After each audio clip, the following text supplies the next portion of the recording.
when we were here kicking around what to do with our records because they had started to deteriorate and we wanted to make sure that they were preserved in an appropriate fashion, it just made logical sense for us to give them to CUNY because of the nature of the institution and how closely it aligns with REBNY's values. When you're looking at New York City, whatever you're studying, if you're studying the history of business, the theater, fashion, marketing, anything that you're studying, it all starts with the real estate.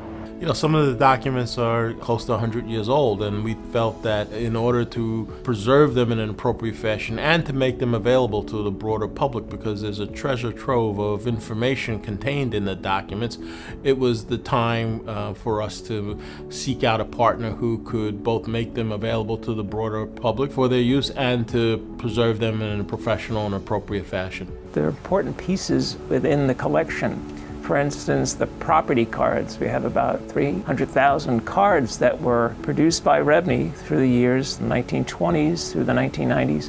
And within each card, we see the history of a particular private property. We see its mortgages, we see whether the mortgage is satisfied, we see leases for condominiums, we see sales values. There was always a sense that there was such work put into them that they had to have some value. I don't know if it was monetary value, and maybe it's more historic value, but we knew that it wasn't something that should have went in the trash heap. One of the things that we can see with the REBNY property cards is how did this transformation take place? How did this happen in the 20th century, going from residential to commercial? We have 70 years of the financial history of every building in Manhattan.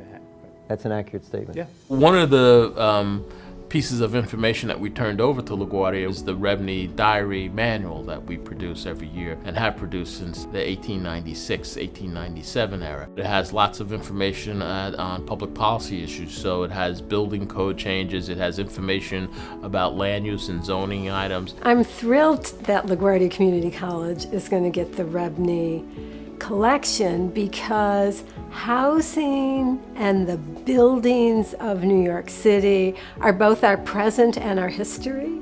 And I think that's what you see again and again when you look at the REBNY documents, that this wasn't preordained, this city, it was built.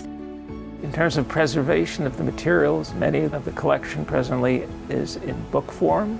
So we'll work with a book conservator to have those conserved, and we'll also scan the pages of the book to provide for internet access.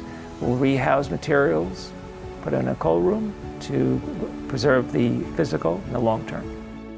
What story does it tell for historians? What is it that we're going to be able to follow over a 100-year period? Well, I think you'll see how the city has grown and all the different issues that the board was dealing with throughout this whole time. I'm just anticipating that people will look at the collection and figure out their own way to make it valuable to them, and that's something that we're very happy about. When you look at a primary source like the documents we'll get from REBNY, I think you understand that history is built person by person, that you yourself are part of history. One of the things that's exciting for historians like myself and other historians is knowing that we're going to have access to these living archives, and that the hope is that REBNY members and other leaders in the real estate industry might consider giving their archives, their documents, their photos, their blueprints of their contemporary buildings so that future historians will have something to access, to study and look at and learn how the city has developed today and how it's developing in the future.